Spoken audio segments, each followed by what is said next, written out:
마태복음 25장 14절에서 30절까지 말씀입니다. 찾으신 줄 알고 제가 읽겠습니다.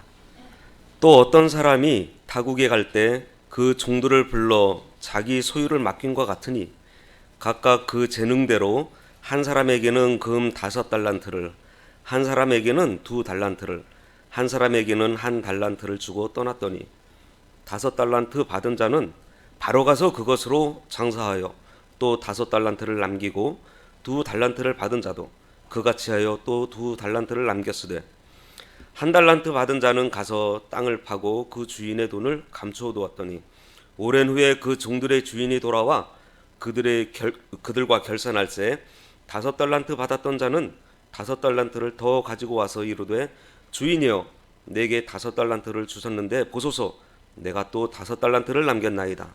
그 주인이 이르되 잘하였도다 착하고 충성된 종아 내가 적은 일에 충성하였음에 내가 많은 것을 내게 맡기리니 내 주인의 즐거움에 참여할지어다 하고 2달란트 받았던 자도 와서 이르되 주인이여 내게 2달란트를 주셨는데 보소서 내가 또 2달란트를 남겼나이다.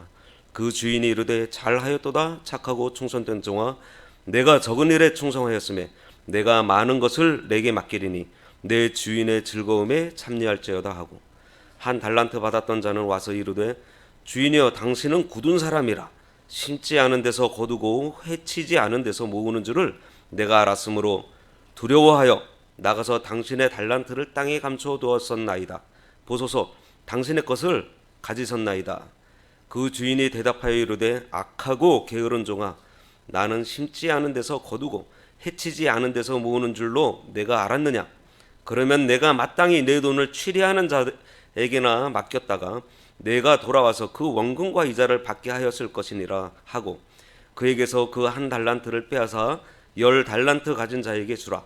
무릇 있는 자는 받아 풍족하게 되고 없는 자는 그 있는 것까지 빼앗기리라. 이 무익한 종을 바깥 어두운 데로 내쫓으라. 거기서 슬피 울며 이를 갈리라 하니라. 오늘 본문 말씀을 통해서 게으른 자의 변명이라는 제목으로 함께 나누겠습니다. 사람이 병이 들었는데 내가 그 병을 걸렸는지 알 수도 있고 또 모를 수도 있습니다. 그리고 그 병이 심각한 병이 들었는데 자신이 그 병이 병든 줄도 모를 때가 있어요. 그 병이 들었는데 그 사실을 알고 있거나 모르고 있거나 아프거나 아프지 않거나 상관없이 일단 병이 들었다라는 것은 그 병으로 인해서 내가 스스로 서서히 죽어가고 있다는 사실이에요. 만일 그 병이 중한 병이라면 참 심각한 일입니다. 아픔도 느끼지 못하는데 중병이에요. 그거는 참 무서운 일일 거예요. 병이 생긴 줄도 모르기 때문에 병은 계속 깊어지고 있는데 아프지도 않고 병에 걸린 줄 모르니 치료를 할 수가 없어요. 고칠 생각이 없어요. 요즘에 우리 코로나로 제일 무서운 게 뭐죠? 무증상자들, 표시가 안 나는 사람들. 사람에게 있는 죄도 이거랑 똑같습니다. 제가 사람한테 들어오면은 그 죄가 그 사람의 마음, 그 사람의 정신, 그 사람의 성품, 그 사람의 판단력을 다 무디게 만들어줘요. 똑똑하던 사람이 어리석어집니다. 명석한 판단력을 가지고 있었던 사람이 그 판단력이 흐려져요. 결국 그러다 보면은 그 사람의 육신마저도 병이 들게 되어 있어요. 이런 무서운 죄를 우리가 죄인 줄 모르고 있다면은 그것은 참으로 무섭고 안타까운 일일 것입니다. 왜냐하면 죄라는 것, 그리고 그 죄가 얼마나 무서운 것인 것을 우리가 깨닫지를 못하면은 회개할 생각을 못해요. 회개할 이유를 모르기 때문에 회개하지를 않아요. 그러니 계속해서 죄를 짓게 됩니다. 그리고 점점 그 죄에 우리는 깊이 빠지게 되어 있어요. 그 죄값으로 오는 그 부작용들, 결국에는 진짜 그 죄로 인해서 구제불능의 사람이 돼버리고 말아요. 아무 가책 없이 그 죄를 계속 짓다 보면 이제는 분명히 죄인 줄을 알면서도 이제는 죄인 줄을 인정을 하지 않습니다. 이 죄가 이래요. 죄가 아니라고 이제는 부인까지 합니다. 그리고 그 죄된 것을 스스로 부정하고 이제 숨기려고 하고, 또 그 죄악된 행위를 이제 스스로 이제 자기의 정당화를 시켜요. 이게 이제 죄가 우리들한테 들어오는 그 단계예요. 그러니 점점 무서울 수밖에 없어요. 죄값은 분명히 하나님께서 말씀하실 때 사망이라고, 큰 벌이 있을 거라고 말씀하시는데 이제 그 죄에 대해서 무뎌지는 겁니다. 그리고 이제 이 죄가 죄인 것도 이제 알아요, 이제는. 그런데 그 죄의 결과도 알아요. 죄값이 사망이라는 것도 알아요. 근데 이제는 그 죄의 원인과 책임을 이제 다른 사람한테 전가합니다. 남 탓으로 돌려요. 아, 이거 저 사람 때문이야. 너 때문이야. 이 환경이 그래. 아, 이게 세상 탓이야. 사회가 나를 이렇게 만들었어. 라고 자꾸만 그 원인을 나에게서 찾지 않고 이제 다른 곳으로 막 돌립니다. 그런 사람의 죄는 이제 점점 더 깊어지고 이제 뉘우침도 없고 또 회개도 없이 점점 완악해질 뿐이에요. 그래서 마침내 그 영혼이 병들고 마음이 병들고 성품도 병들고 악해지고 해서 마지막에는 하나님의 심판을 받게 되는 것입니다. 여기 본문 말씀에 나오는 이 한 달란트 받았던 종이 바로 그런 사람이에요.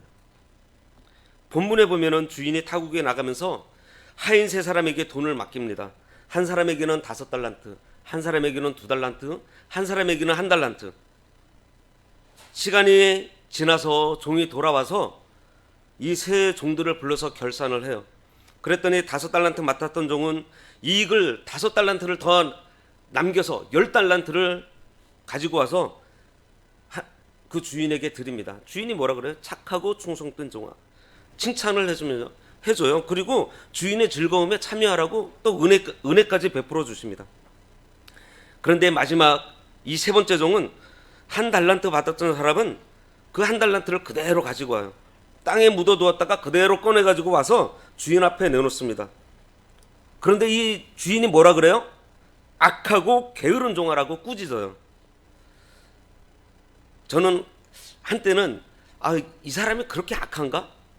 왜냐하면은 좀 가혹하다라는 생각도 해봤어요. 게으른 것은 사실이에요. 근데 악한 것 같지는 않아 보였어요. 왜냐하면은 요즘에 그 원금까지 다 까먹고서 다 착취하는 사람들이 얼마나 많아요. 응? 본전까지 다 잘라먹는데. 근데 이 사람은 그래도 본전은 갖고 와서 줬잖아요. 그런데 주인은 이 사람 보고 악하고 게으른 종이라고 얘기를 합니다. 오늘 본문을 보면은 이 종이 여러 면에서 악하다라는 것을 알 수가 있어요. 그 마음이 악하고 그 자세가 악하고 그 변명하는 내용을 보니 악한 것들이 많습니다. 이 게으른 종의 변명을 통해서 이 사람의 악함이 어떤 것이냐. 첫 번째로는 이 종은 자기는 할 수 없다라고 만사를 부정적으로 보았다는 점입니다. 1달란트 받은 그 사람은 내가 장사를 했더라면은, 장사를 하다가 손해라도 나면은 어떻게 될까? 야, 안 될 거야. 나는 약하고 나는 좀 미련하고 나는 자신이 없어. 난 할 수 없을 거야. 이렇게 생각을 하면서 아무것도 하지 않았어요. 참 재밌는 말씀이 성경 말씀에 있습니다. 잠언 22장 13절에 뭐라고 되어 있으면은 게으른 자는 말하기를 사자가 밖에 있은즉 내가 나가면 거리에서 찢기겠다 하느니라. 또 잠언 26장 13절에는요. 게으른 자는 길에 사자가 있다, 거리에 사자가 있다 하느니라고 말씀하고 계세요. 이렇게 게으른 사람은요. 꼭 부정적인 생각을 하면서 안 되는 이유를 먼저 찾습니다. 그러면서 변명을 해요. 밖에 사자가 있어서 나가지 못한다는 거예요. 꼭 되지 않을 것이라는 조건을 대면서 할 수 없다라고 말만 합니다. 만사를 되는 방향으로 생각하지 않고 되지 않을 것이라고 생각하면서 변명하고 행동하려고 하지 않아요. 그래서 하나님께서 주신 사명도 부정하고 하나님께로부터 받은 그 은사도 부정하고 능력도 부정하고 그 기회도 부정하고 지혜도 부정하고 그 가능성도 모두 부정을 합니다. 할 수 있습니다 라고서 나가는 게 없어요. 하나님은 진실되게 충성되게 일했는데도 실패했다라고 했을 때 만약에 하나님께서 그것도 벌을 내리실까요? 우리가 알고 있는 하나님은 하라 그러면은 하고 하지 말라 그러면은 안 하는 우리들에게 칭찬을 해주시지만은 하라 그러는 걸 하지 않고 하지 말라 그러는 것을 굳이 하는 우리들에게 분명히 책망하실 것입니다. 그런데 이 종에게 한 달란트를 맡겼어도 이가 그것을 가지고서 열심히 노력하고 애를 썼는데도 불구하고 이문을 남기지 못해가지고 본전까지 다 까먹었다라고 생각을 해보세요. 그랬을 때에도 하나님께서 이를 책망을 하실까요? 만약에 이 사람이 한 달란트를 가지고 열심히 장사를 하다가 수고를 많이 했는데 홀랑 다 날려버렸습니다. 빈손으로 돌아왔어요. 그래서 주인 앞에 와서 얘기를 해요. 주인님, 제가 능력이 없는 놈인데 그래도 맡겨주신 그 한 달란트 가지고 진짜 나가서 열심히 일했어요. 진짜 어느 누구보다도 그 작은 거 갖고 좀 배로 정말 열심히 일했어요. 그런데 제가 재주도 없고 좀 실력도 부족하고 부족한 게 너무 많아서 다 날렸습니다. 죄송합니다. 용서해 주세요. 그러면은 이 주인이 뭐라고 했을까요? 만약에 저에게 그러한 직원이나 종이 있었다 그러면은 한 달란트를 더 주면서 야, 네가 돈은 잃어버렸지만 그동안 경험도 쌓았고 또 손해는 봤지만 그를 통해서 지혜도 얻었을 테니 다시 한번 해봐라 하고 기회를 주지 않았겠어요? 저는 우리 하나님께서 우리들에게 열심히 하고 진짜 순종을 했는데도 불구하고 어려운 일을 겪고 다 홀랑 까먹었어도 이러한 기회를 주시는 하나님이라고 저는 생각을 합니다. 그런데 이 사람은 미리 안 될 것만 먼저 생각했어요. 그리고 그래가지고 땅에다가 묻어두었다가 그대로 가지고 온 것입니다. 바로 이러한 점, 부정적이게 생각하고 하나님께서 맡겨주신 일을 하지 않은 바로 그것을 악하다고 말씀을 하고 계세요. 그리고 이 종이 악한 것은 또 뭔가 하면은 게으르고 충성되지 못한 것입니다. 주인이 주신 기회를 다 낭비하고 허송세월을 보냈어요. 남들이 일해서 5달란트 남기고 2달란트 남길 동안에 이 사람은 허송세월을 보냈어요. 주인의 명령과는 상관없이 그냥 빈둥빈둥 놀기만 한 겁니다. 주인께서 맡겨주신 사명은 잊어버리고 자기만의 삶을 살면서 빈둥거리면서 지냈어요. 게으른 사람은 이렇게 핑계가 많고 실패한 사람은 변명과 이유가 많은 거예요. 게으른 사람은 일하지 않은 이유를 찾고 실패한 이유에 대해서 구차한 설명을 많이 합니다. 밀림의 성자 슈바 있죠? 많이 아시죠? 이분은 아프리카에 가서 일생을 그곳 원주민들을 보살피면서 의사로 헌신하신 분입니다. 이분이 95세에 세상을 떠나면서 이런 말씀을 하셨어요. 모든 병에 대한 가장 효과적인 약은 그가 할 일을 가졌다는 것을 알게 하는 거래요. 당신이 일이 있다라는 거, 내가 꼭 해야 할 일을 가졌다라는 것을 모르는 사람의 병은 참 고치기가 힘들다고 합니다. 스스로 소망을 버린 그러한 사람에게는 백약이 무효하다라는 거예요. 할 일이 있다라는 것을 알고 할 수 있다는 것을 믿는 신념의 사람들에게 그 약도 효과가 있다고 합니다. 중국 그 명나라 때에 왕양명이라는 사람이 있는데 이 사람이 이런 말을 남겼어요. 세상에 살다 보면은 어려운 일이 4가지가 있다 그래요. 그 첫 번째 어려운 일이 뭐냐면은 먹을 것이 없고 입을 것 없고, 그러니까 기본적으로 의식주 생활하는데 어렵고 춥고 배고프고 헐벗고 참 이거 어려운 일이라고 얘기를 합니다. 그러면서 그거보다 조금 더 어려운 일이 있다 그래요. 그것은 뭐냐면은 남들한테 냉대를 받는 거라는 거예요.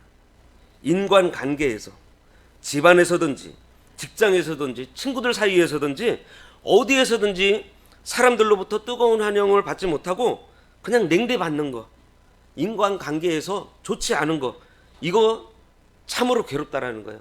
근데 그거보다 조금 더 어려운 어려움이 있다 그래요. 그것은 뭐냐면은 마음속 깊은 곳에 고민거리가 있어가지고 막 현실적인 문제 막 싸우고 고뇌하고 이러한 것들이 괴롭고 어려운 일이라고 해요. 근데 네 번째로 어려운 것은 이 세 가지보다도 더 어려운 것이 무엇이냐면은 아무것도 할 일이 없다는 것이 제일 괴롭다라는 거죠. 정말 한가해서 아무 할 일도 없어. 일이 없으면은요, 아까 첫 번째 것들 당연히 오는 거예요. 먹을 거 고민해야 되고요. 예? 내가 살 거 고민해야 돼요. 그 두 번째 것도 내가 일이 없으면은요, 주위에 사람이 없어요. 또 세 번째, 일이 없으면은요, 고민만 해요. 생각만 해요.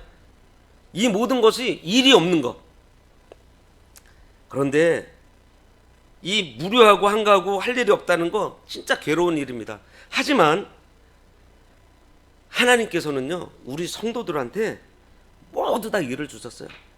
5달란트, 2달란트, 1달란트 다 일을 주셨어요. 남녀노소를 불문하고 하나님께서 우리 모두에게 일을 맡기셨다라는 거예요. 하는 일에는 차이가 있습니다. 누구에게나 공평하게 기회를 주셨어요. 여기도 나오잖아요. 각자 재능에 따라서 5달란트, 2달란트, 1달란트 맡기셨다고요. 자기 그 능력대로 하나님께서 모두에게 맡기셨습니다.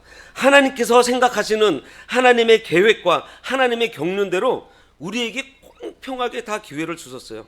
받지 않은 사람은 한 사람도 없습니다. 나이가 많아가지고 내가 기력이 없어요. 그러면은 기도하라고 하나님께서 그분들한테 기도하라고 달란트가 뭐예요? 사명이잖아요. 맡겨주신 거예요. 우리는 이 기회가 주어졌을 때 부지런히 그 일을 해야 된다는 거죠. 한번 생각해 보세요. 하나님께서 우리에게 주신 이 귀한 은사를 땅에 묻어 놓은 것이 얼마나 많은지 한번 생각해 보겠습니다.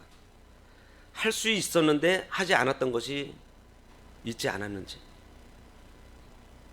갈 수 있었는데 가지 않았던 것이 있지는 않았는지, 해야 할 말도 하지 않고 그냥 입속에 꾹 담고 있었던 게 있지 않았는지. 우리들에게 이 복음을 증거하라고 예수님께서 승천하시면서 지상 명령을 내리셨는데 전도하지 않고, 또 내 주위에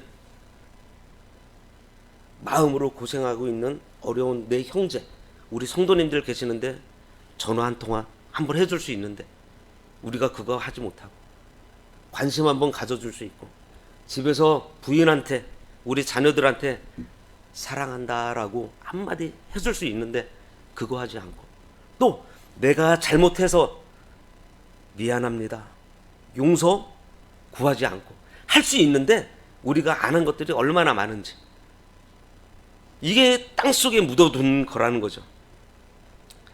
최근에 우리 입에 붙은 말들이 있어요. 뭐냐면은 코로나 때문에라는 말을 많이 합니다. 그래, 코로나 때문에 이거 못했어. 코로나만 아니었으면은 이거 어떻게 했을 텐데 하면서 우리들이 얘기를 많이 해요. 맞아요. 코로나 때문에 못한 것이 얼마나 많아요. 그런데요, 우리 눈에 보이지 않는 이 코로나는요, 지난 1년 동안 참 많은 일들을 했더라고요.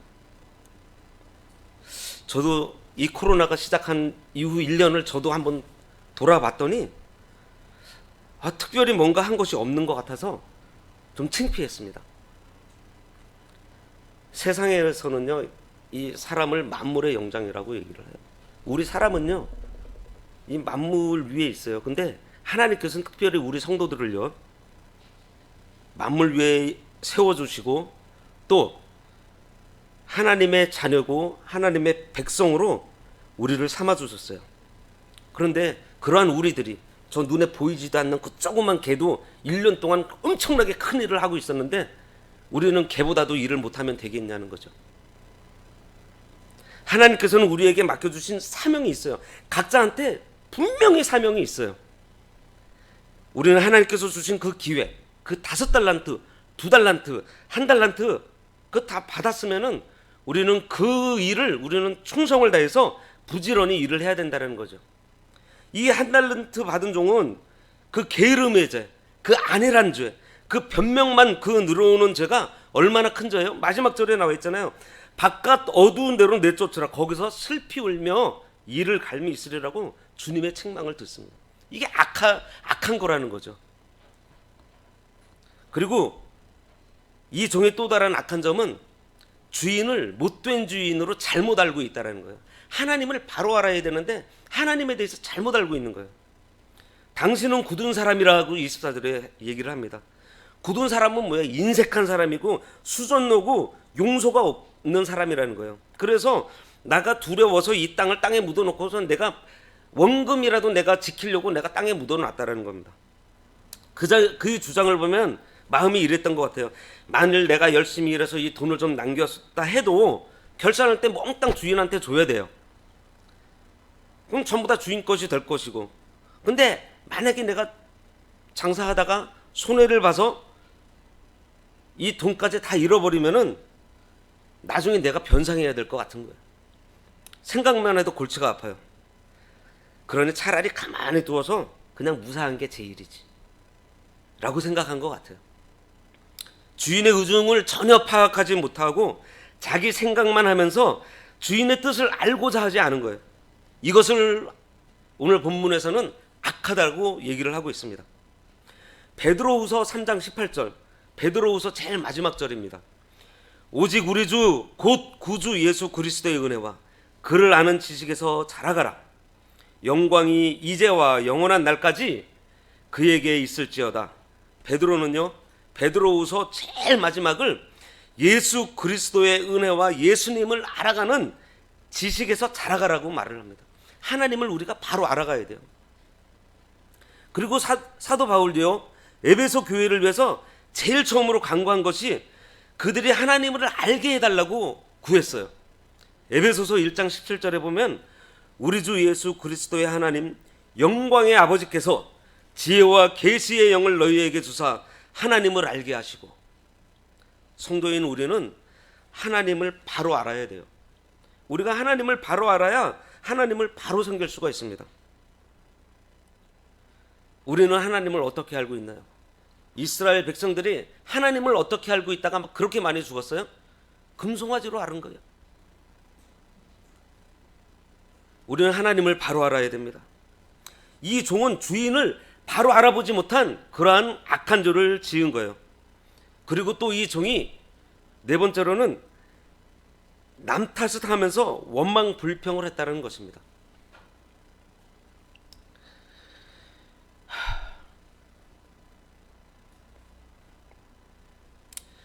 한 달란트 받았던 이 사람은 주인 앞에 와서 책임을 전가를 해요. 이 사람은 자기의 열매 없는 이유가 무서운 주인에게 있다고 탓하고 있습니다. 변면망하고 있는 것이 아니에요. 환경이 어떻고 조건이 어떻고 지금 막 불만만 털어놓고 있어요. 그리고 이 변명만 있지는 않아요. 지금도 일하지 않고 게으르고 나태한 이러한 사람들을 보면은 항상 불평과 원망들이 많이 있습니다. 그런데 이 불평과 원망이 말이죠, 이 내 앞에 있는 대상하게 하는 것이지만은 이거는 결국은 우리 하나님한테 한다라는 거죠. 아담이 범죄하고 스스로 회개하지 않고 어떻게 했죠? 저 여자가 먹으라 해서 먹었다라고 한 거예요. 그 속에는 어떤 의미가 있는 거예요? 저 여자를 하나님께서 나한테 주셨잖아요. 저 여자를 나한테 안 줬으면은 나 이거 선악과 따먹지도 않았습니다. 결국은 하나님을 원망하고 하나님한테 불평하고 있는 거예요. 모세가 이스라엘 백성들이 홍해 앞에서 모세를 원망했을 때 하나님께서 뭐라 그랬어요? 너희들이 모세를 원망했다라고 얘기 안 하고 너희가 나를 원망했다라고 말씀을 하신 거예요. 이 세상에 하나님의 섭리를 보면은 이미 진행되어 그런 일들은 하나님께서 허락하셨기 때문에 된 일들이라는 거죠. 하나님께서 허락하셨으면은 분명히 거기에 하나님의 뜻이 있다라는 거예요. 그런데 이 그 된 일에 가지고 우리는 뭐라 그래요? 야, 이건 누구 때문이야? 이건 너 때문이야. 그런데 그게 뭐예요? 하나님께 이미 하나님께서 하신 일인데, 하나님께서 계획이 있어서 하나님이 허락해서 진행된 일인데, 그것을 원인을 다른 데서 돌리고 거기에 대해서 불만하고 불평한다라는 것은 결국은 하나님께 한다라는 것이죠. 바로 이 종이 악한 것은 남 탓하며 불만 불평을 한 것입니다. 그건 하나님께 했다라는 거예요. 이렇게 이 본문을 통해서 오늘 이 게으른 종은 왜 악했냐 하면은 부정적인 생각, 그리고 게으르고 충성되지 못한 것, 하나님을 바로 알지 못하고 하나님을 알려고 하지 않은 것, 또 남 탓하면서 불만 불평한 이것들이 하나님께서는 악하고 게으른 종아라고 지금 책망을 하고 계시는 거예요. 오늘 이 본문을 통해서, 이 비유를 통해서 우리가 받아야 될 교훈이 있습니다. 첫 번째로는 사람은 누구나 주인을 섬기면서 살고 있다라는 거예요. 그리고 그 주인이 일거리를 맡겨줬고 그 주인께서 다시 찾으신다라는 것이죠. 우리 모두는 주인 대신 하나님께서 맡겨주신 일을 하고 있어요. 때문에 자기를 위해서 살아서도 안 되고요, 자기를 위해서도 죽어서도 안 되는 거예요. 특별히 성도는 하나님을 섬기면서 살아가고 있고 모두에게 맡겨진 그 사명이 있다는 것을 우리는 알아야 됩니다. 두 번째로는 반드시 주님 앞에 가서 결산할 때가 온다라는 거죠. 결산할 때가 반드시 옵니다. 하나님의 심판대 앞에서 우리의 일생 산 것을 결산해야 될 때가 반드시 온다라는 거예요. 결산해서 충성된 자에게는 또 다른 기회로 복을 주시고, 충성되지 못한 자에게는 기회를 박탈하시는 것을 오늘 이 비유에서도 우리가 볼 수가 있습니다. 다음으로 생각해 볼 것은 우리 인생들은 제한적인 인생을 살고 있다는 거예요. 시간적으로도 우리 인생에 제한이 있습니다. 우리 능력에 있어서도 제한이 있어요. 우리 건강에도 제한이 있고, 내가 가지고 있는 재산에도 제한이 있고, 나의 지혜에도 다 한계가 있습니다. 우리가 아무리 큰 소리 쳐봐도요, 우리는 그 한계 안에서 큰 소리 치고 있는 거예요. 우리는 우리 그 한계 안에서 서로에게 책임을 묻고 있어요. 이 본문 말씀을 자세히 보면은 분명히 할 일이 없어질 때가 있다는 것을 우리가 알 수 있어요. 할 일이 없어지는 것 그 자체가 심판이라는 것입니다. 이 제한이 오기 전에 우리는 하나님께서 맡겨주신 그 일을 열심히 해야 됩니다. 그리고 우리 인생은 모험이에요. 우리 인생은 투자하는 것입니다. 그런데요, 믿음으로 이 인생을 살아가면은 반드시 이익을 남긴다라는 것입니다. 우리가 수고해서 사는 그 모든 삶들이 모험이에요. 투자예요. 모험 아닌 일들이 하나도 없어요. 왜냐하면은 우리 앞을 모르잖아요. 어떻게 될지 모르고 그냥 살아가고 있는 거예요. 그런데 그렇게 살아갈 때, 믿음으로 살았을 때 반드시 이익이 남는다는 거예요. 그런데 그냥 이 믿음을 가지고 사는 거랑 그냥 사는 거랑 차이가 있는데요, 믿음으로 살았을 때에는요, 그 모험이 크기가 더 크다라는 거죠. 더 위험하고. 예를 들어서 아브라함을 보겠습니다. 아브라함이 75세 때 하나님께서 너는 본토와 친척과 아비집을 떠나서 내가 지시할 땅으로 가라 그래요. 그런데 하나님께서 어디로 가라 그러는 게 아니라 앞으로 지시할 땅으로 가라 그런 거거든요. 우리는 요즘에도 우리가 여러 명이 있다가 오늘 밥 먹으러 갈까? 그러면 어떻게 해요? 어디 갈 데를 정해놓고서 나서잖아요. 근데 갈 데가 없어요. 그런데 아브라함은 어떻게 해요? 다 버리고서 일단 나섭니다. 믿음으로 나서요. 정처 없이 그 나그네 길을 떠납니다. 모세도 그랬어요. 자신 없어 하는 그 모세한테 하나님께서 이스라엘 백성을 구원해서 내라고 명령하세요. 장정만 60만 명입니다. 장정 60만 명이면요, 그 자녀들, 부인들, 부모들까지 다 남녀노소 다 하면은 한 200에서 300만 명 되는 인구라고 해요. 200에서 300만 명이라는 인구를 우리가 가늠이 안 되시면요, 지금 대구 인구가 240만 명이랍니다. 그 인구를 데리고서 광야 생활을 40년 동안 해야 되는 거예요. 얼마나 큰 모험이에요. 신앙은 이런 차원에서 엄청난 모험이라는 것을 우리가 알아야 됩니다. 그리고 이 모험에서 우리가 가지고 가는 도구가 믿음이라는 거죠. 믿음으로 하는 모든 일들은 하늘의 상급으로 쌓인다라는 사실입니다. 우리는 재물을 늘리기 위해서 뭐를 해요? 투자를 해요. 뭐 주식 투자를 하든지 뭐 부동산 투자를 하든지 여러 가지 투자를 해요. 그런데 그 투자들은 어때요? 이익을 많이 남길 때도 있지만은 손해 볼 수도 있습니다. 그리고 그것들은 결국 우리가 죽고 나면은 우리가 가져갈 수 있는 것이 없어요. 끝이 있다라는 거예요.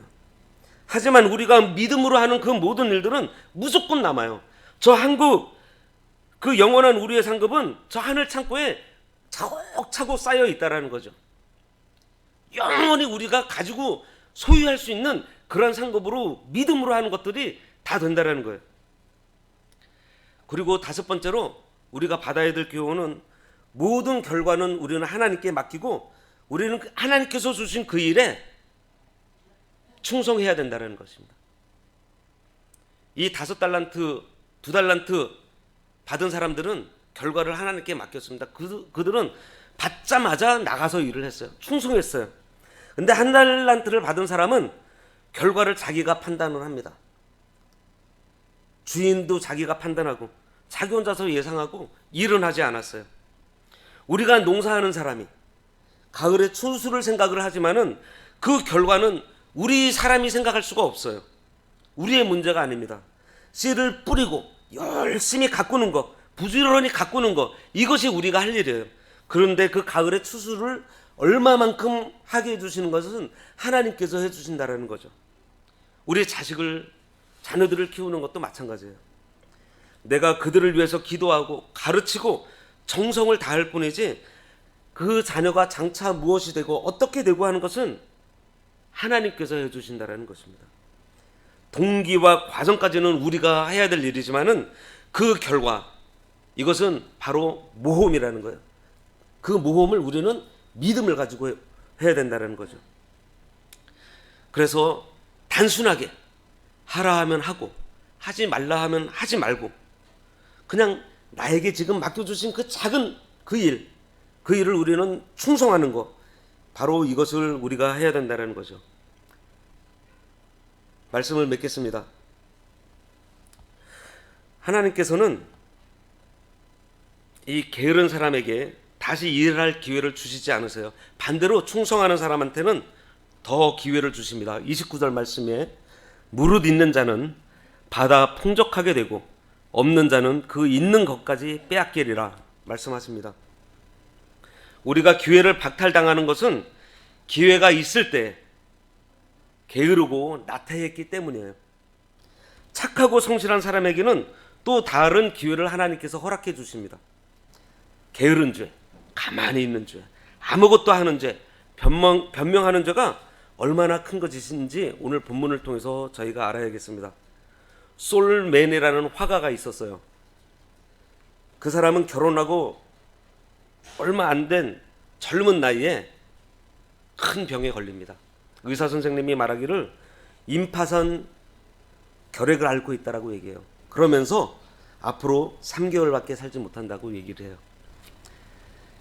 그리고 그 부인은 당시 유명한 가수였는데 임신 중에 있었다고 합니다.